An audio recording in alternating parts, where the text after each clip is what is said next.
All right, I have 6:30, and so we will call the Wednesday, May 10th, 2023 Planning and Zoning Commission meeting for Brentwood to order.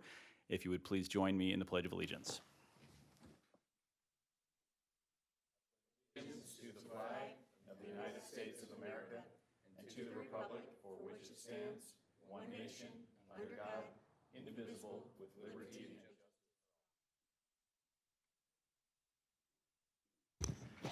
Thank you, and good evening, everyone. If we could now move on to the roll call, Mr. Moran. Thank you, Mr. Chairman. Sherry Bilderbeck. Here. Mark Favazza. Here. Matt Foreman. Here. Jeff Hunt. Carl Carlin. Here. Jeff Moore.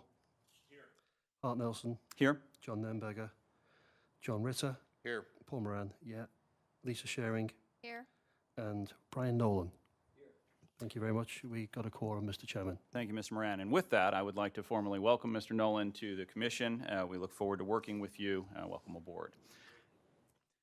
Next item is the agenda has been circulated. Do we have any changes or alterations to the agenda?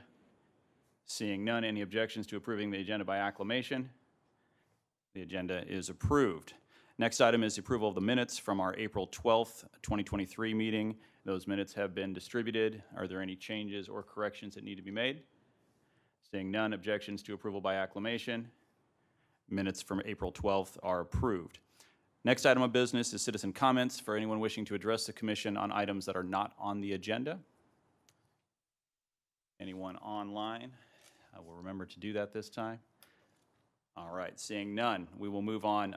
First item of old business is P&Z 23007. This was application for a site development plan approval for a 3,920 square foot building at 350 Hanley Industrial Court. I believe the petitioner has asked for a continuance to the June 14th meeting. Okay, thank you, Ms. Kelly. Sorry, please. Oh, sorry. This was continued from the May meeting as well, so I have asked that if they are not ready for the June 14th, that they withdraw and reapply once they're ready. But I have not heard back from them at this time, so we'll keep you posted. We do have a clock once they've applied that starts ticking.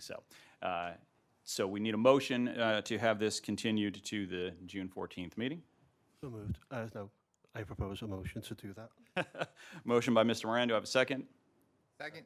The second by Mr. Favazza, or Mr. Ritter, but I think it was Mr. Favazza. I think we do a voice vote on this. All in favor signify by saying aye. Aye. Aye. All opposed, same sign.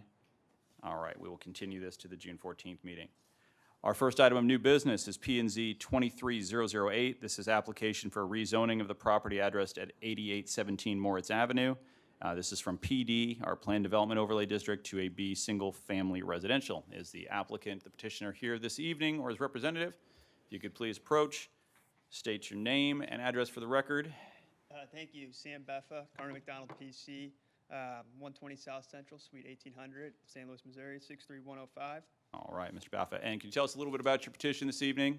So here on behalf of Kingsbridge Homes, LLC, we've got a pretty exciting proposal for you.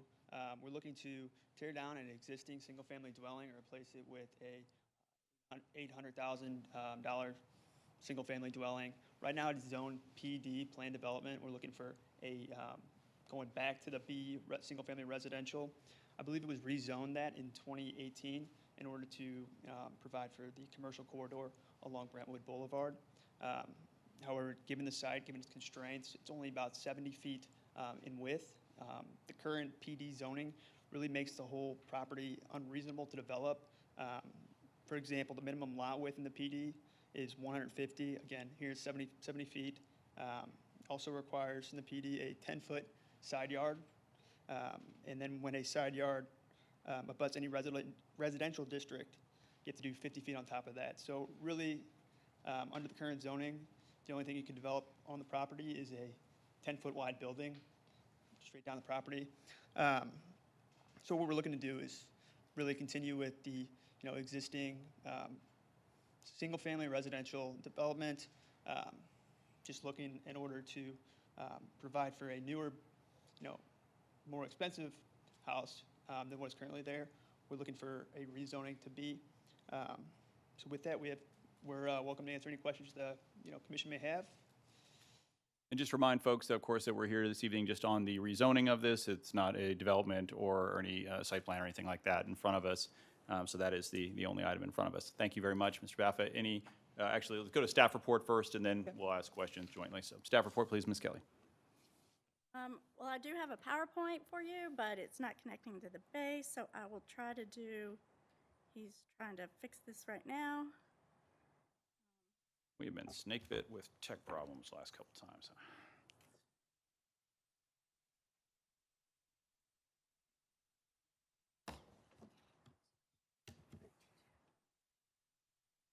That's a little easier to see.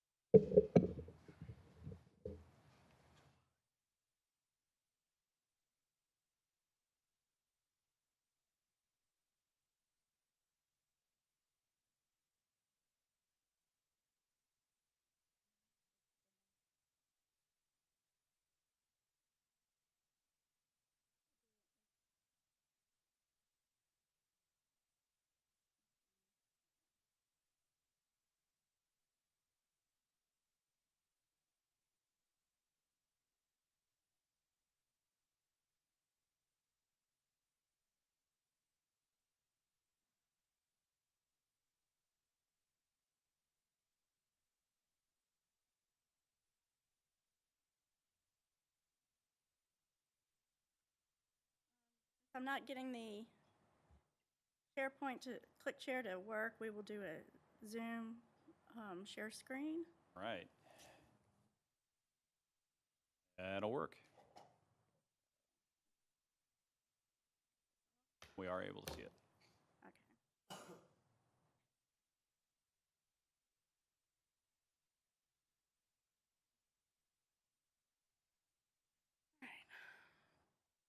So as the applicant has indicated, John Solhouse of Kingsbridge Homes is seeking to rezone the property from Planned Development Overlay District to B Single-Family Development.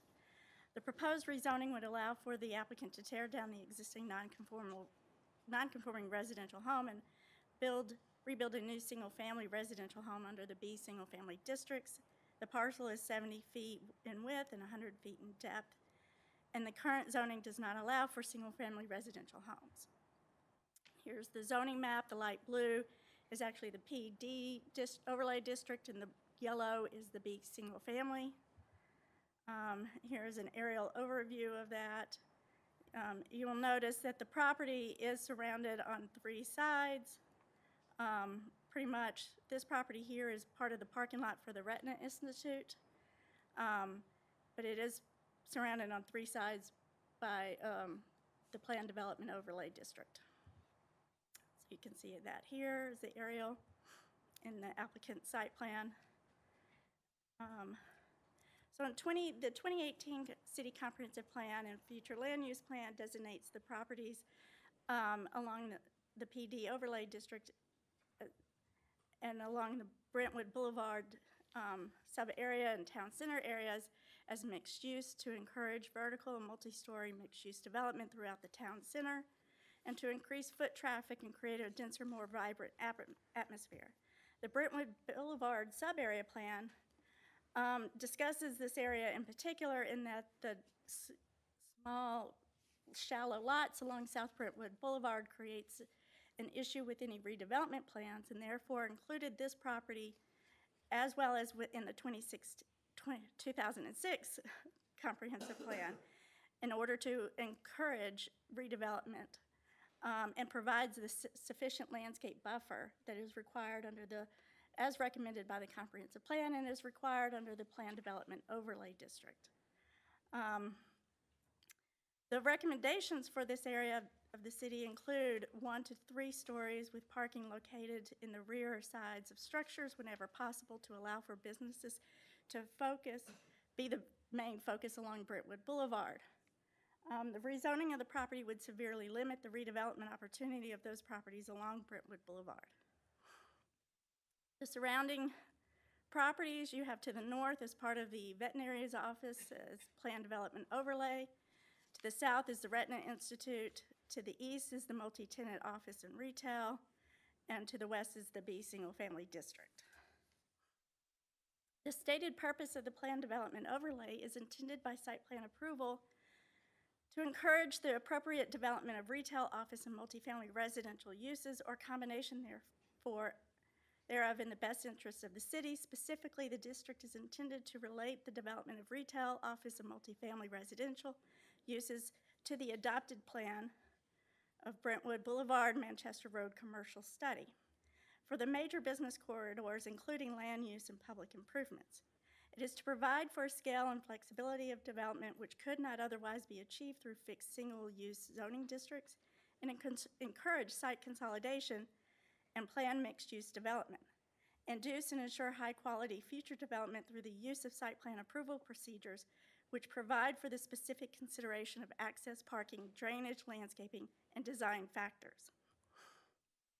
Section 41380 has the side yard setback requirements provided that a building where adjacent to any residential district is set back 50 feet with a landscape buffer of 25 feet where no parking can encroach within that area. And that area should have a natural landscaping to provide the sufficient buffer from commercial to residential. The 3 adjacent properties to the east along South Brentwood Boulevard are non-conforming in lot area and width and would be severely limited in redevelopment potential should this property be rezoned. A similar request in 2021 for the property at 8817 Powell was recommended a denial at the Planning and Zoning Commission, but was ultimately approved at the Board of Aldermen. However, this property is largely surrounded by commercial development versus the prior application. The subject property does meet with the minimum standards for the B single-family residential district, and any new residential structure would have to comply with those regulations.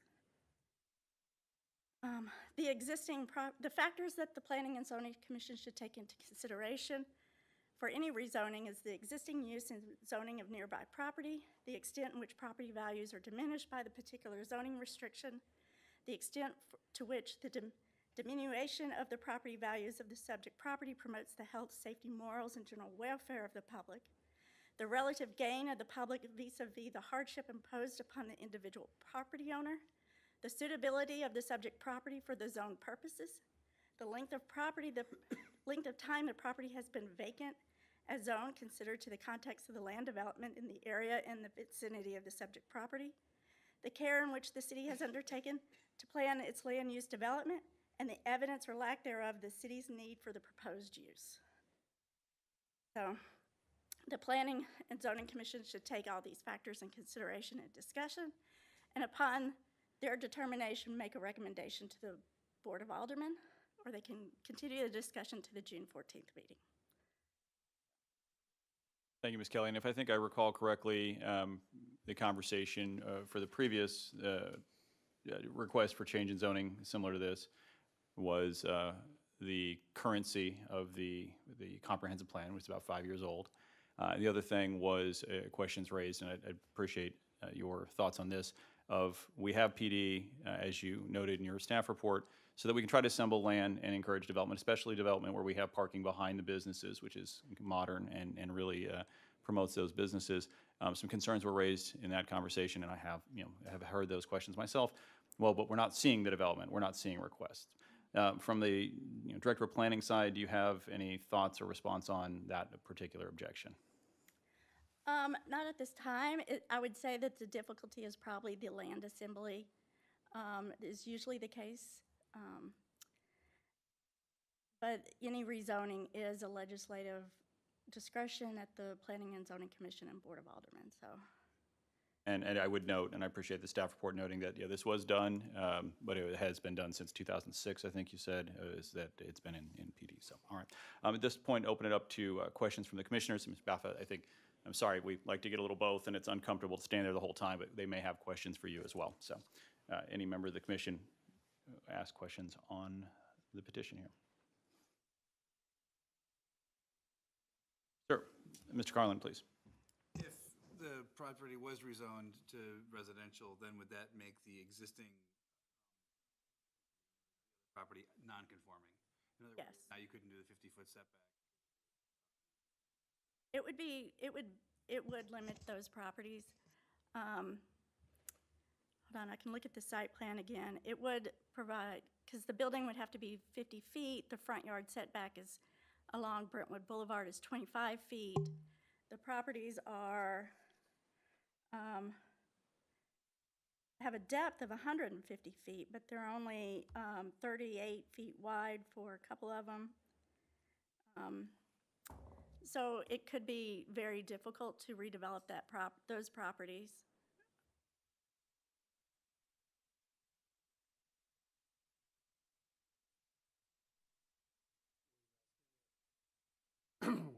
Granted, from looking at the site plan, there's 3 properties fronting Brentwood Boulevard that are all small. Mhm. Based on the setbacks and the buffer zones, this property as a standalone commercial property, as the presenter said, is literally limited to like 10 feet of the 70-foot width. Yes, because if they, yeah, But without, this property's currently got a residence on it. Are the 3 properties fronting Brentwood Boulevard in conformance with the proposed zoning, or I'm sorry, the current zoning in their current configuration? no, The property line where it is? they're all non-conforming. The minimum lot area is 1 acre for the PD district, and they have, if you look on page 4 of the staff report, 2111 South Brentwood is 0.12 acres with a 38-foot wide width and 150 feet depth. The Plan Development Overlay District requires 150 feet depth and width. So they are non-conforming at 38 feet wide. For 2115 South Brentwood Boulevard, it's 38 feet wide. And at 2117, with the corner lot, that's 78 feet wide, with a depth of 132 feet. So they are all non-conforming. The front yard setback along any property along South Brentwood Boulevard is 25 feet. If there's parking in front, then it moves to 50 feet. And then there's the buffer yard, as we talked in the PD district, where adjacent to residential, it's 50 feet for the building and 25 feet for any parking. And so that would limit any redevelopment potential on those properties. On Moritz, even, I know there's 25-foot setback for residential, so turning the corner on the corner property would also be another 25 to 50-foot setback on that side. Correct. So, I'll phrase this carefully.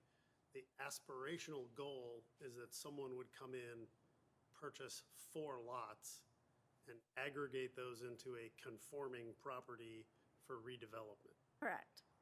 Without this 4th lot, the 3 that are existing remain non-conforming and cannot be redeveloped. I don't know if it's cannot or it just makes it very difficult and hinders the possibility. It could not be redeveloped in conformity with the PUD requirements. Yeah. That's correct. There'd have to be a variance, even if somebody aggregated 3 of the 4. Correct. And I think, And the insulation of the commercial fronting on Manchester from, on Brentwood, from the residential properties to the east, including this one or the ones beyond them, would be minimized. The ability to protect those properties from the commercial activities would be reduced.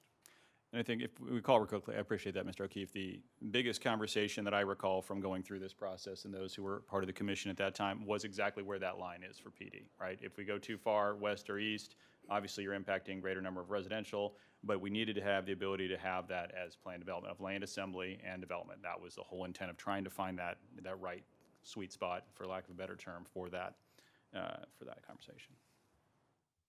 Sorry, Mr. Carlin, any other questions? Property, the subject property now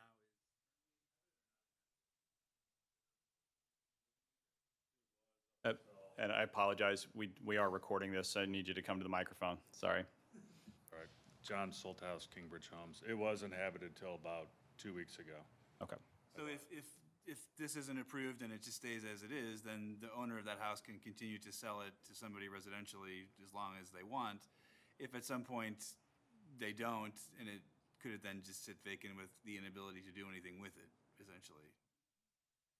It can be used in its current configuration for lawful purposes. So there's nothing to impede that, and interior improvements can be made as well. And, or other additions to the house as normal code would allow, right? Well, any addition, because the house is non-conforming, It couldn't be expanded. it couldn't be expanded without a variance. Other question, Ms. Carlin? No. Ms. Sharon, or Ms. Bilderbeck, excuse me. Lisa's thing was there first, that's it. Ms. It's all- Bilderbeck. It's all good. Thank you, Mr. Chairman. So just kind of echoing on what your comment was earlier about the comprehensive plan. I mean, the debate about the width of the commercial corridor has gone back into the 90s. I mean, this is something that we've struggled with a lot, that we've worked on really hard as a commission and as a community, trying to figure out, where that line would be and where that line should be. And I've had the privilege of being on the commission for a couple of comprehensive plans now. Again, the last go-around, as our chairman stated, it's something that we looked at as well. It's always one of those kind of awkward things because it's a market-driven thing. We just came through also a period of a pandemic, and there's a lot of things going on that have shifted and changed in real estate right now related to commercial development, and I don't know how that's all going to shake out over time. It is very clear for the reason why we did the comprehensive plan the way that we did it was that the way that we have the commercial properties right now fronting Brentwood Boulevard, they just don't have enough depth to meet the requirements or to be feasible under current modern day conditions. So the depth that we have here is, I guess, the barest minimum as far as the PD district that you would need in order to have someone come in and make a redevelopment of a combination of those properties and approval through the city to be able to get that done. And on the other side of things, the reason why it was drawn so narrowly as it is right now is because, we had also the desire to maintain the existing residences that we had already. So the line is as narrow as it can possibly, the swath of PD, that it could possibly be done to make those properties viable in the future, which was the intention of the comprehensive plan as far as to allow for a revitalized city of Brentwood, a revitalized town center, kind of capitalizing off of the idea of the town center and the city's properties. So that's all of the intention. I can understand where in some ways a new residential home might be more desirable that's owner occupied than a rental home. On the other hand, we did set up the comprehensive plan for a reason. So I'm not giving an answer there. I'm just kind of throwing out some more historical perspective. Thank you, Mr. Chairman. Thanks, Ms. Bilderbeck.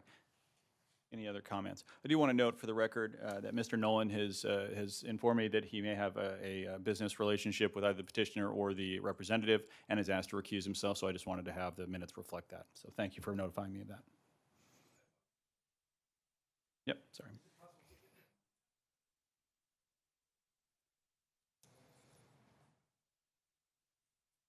You talking about the color-coded map? Yes, that one, thank you.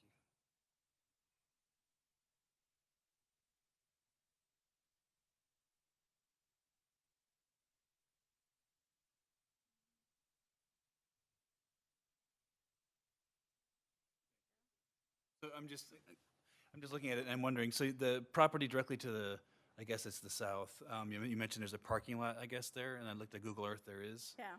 But it's also still, is that one non-conforming or is that zoned residential with a parking lot on it? That was actually redone prior to my employment with the city, but my understanding, it was always a parking lot, and therefore it was continued. It wasn't rezoned, but it was allowed to continue as a parking lot since that was the prior use. So my question is back to the colored map, is just that the depth of that south block is more in line with what we're talking about north of it, right? So it happens to be a parking lot, but it's also zone residential, so this petition is not necessarily that different from what's happening on the block south.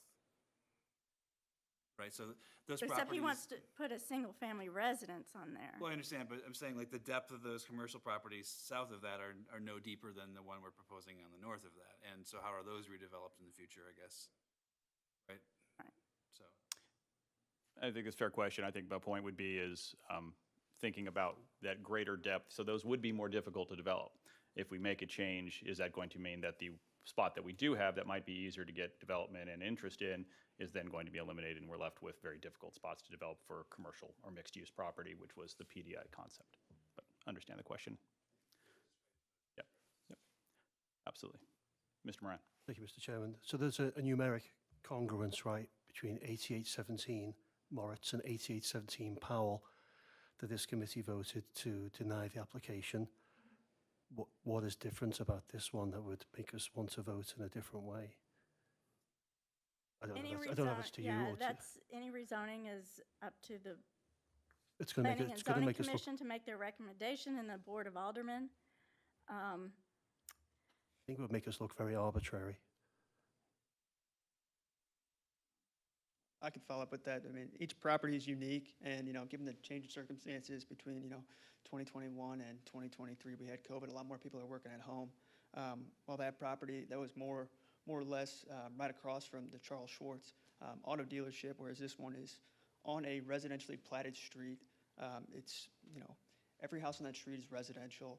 Yes, there's a parking lot across the street, but that too is zoned residential.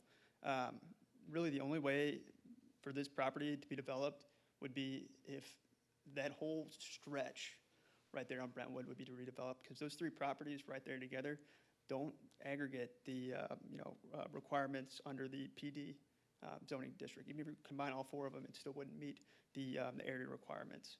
But again, we're looking here towards this single property. What we have right now is, an existing single-family house, and we're looking to replace it with another, more expensive, much larger single-family house. It's going to increase home values, and while I understand with the adoption of the comprehensive plan, there's the goal to create that Brentwood Boulevard corridor. This is not taken away from it. It's essentially serving as a buffer. Let us be the buffer. Let this house be the buffer. And another thing is comprehensive plans are meant to be flexible. They're not a steadfast rule. They're not an ordinance. They're not a law. It's more of a guide, But in this instance, I think the factors weigh more towards, approving a rezoning and letting it go back to what it was intended.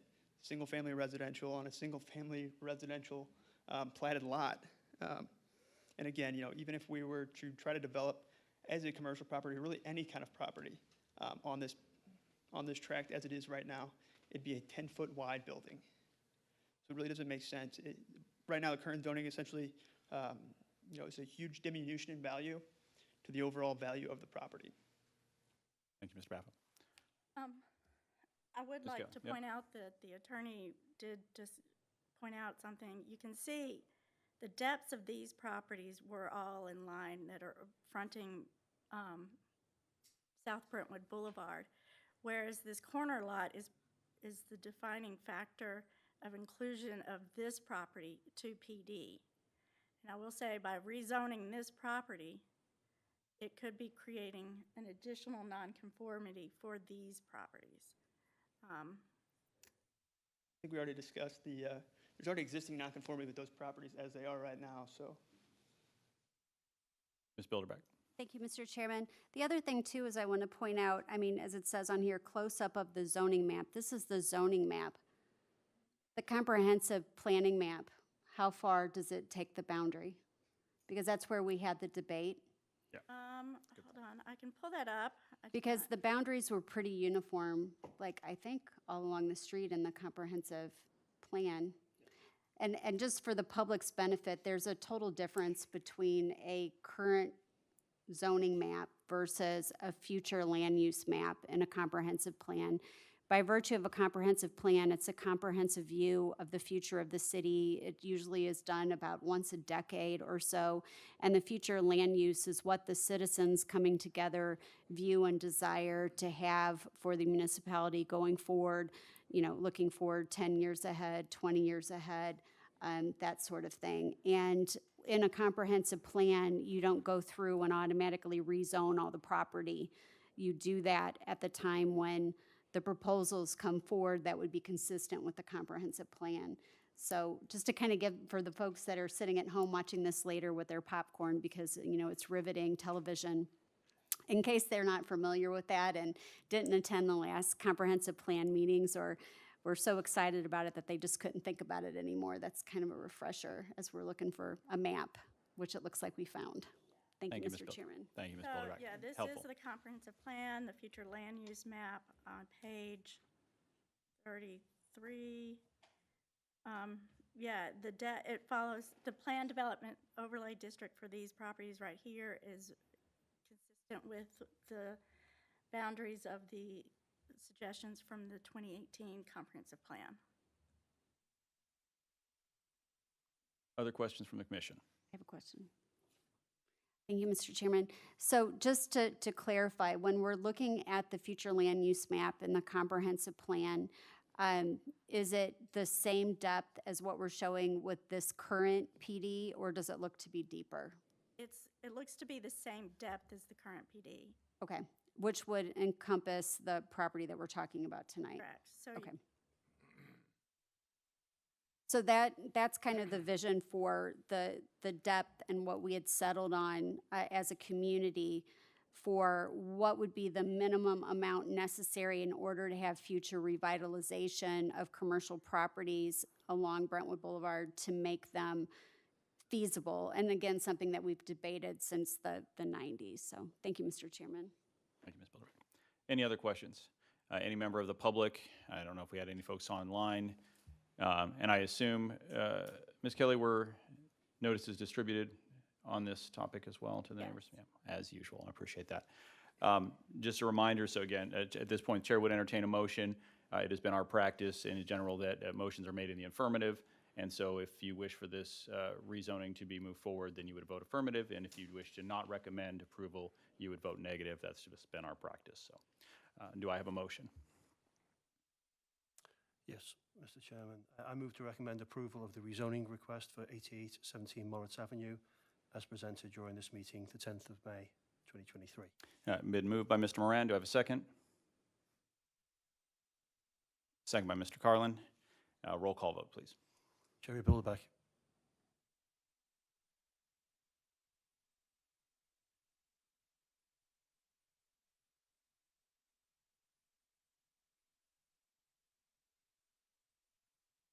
Back to you. Mark Favazza. No. Matt Foreman. Carl Carlin. Yes. Jeff Moore. No. John Ritter. No. Paul Moran. No. Lisa Sharing. No. Bilderbeck.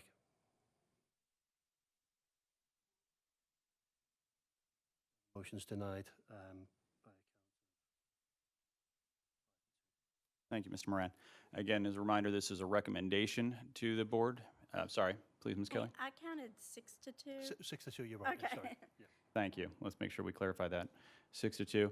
This is a recommendation to the board. The Board of Aldermen is the legislative body and has the final decision on this. I believe you said that the next Board of Aldermen meeting is the 20th. Is that correct? Yeah, June 20th is the next public hearing for the. Great. So, great. Appreciate it. Thanks for the commission and thank you to the petitioner.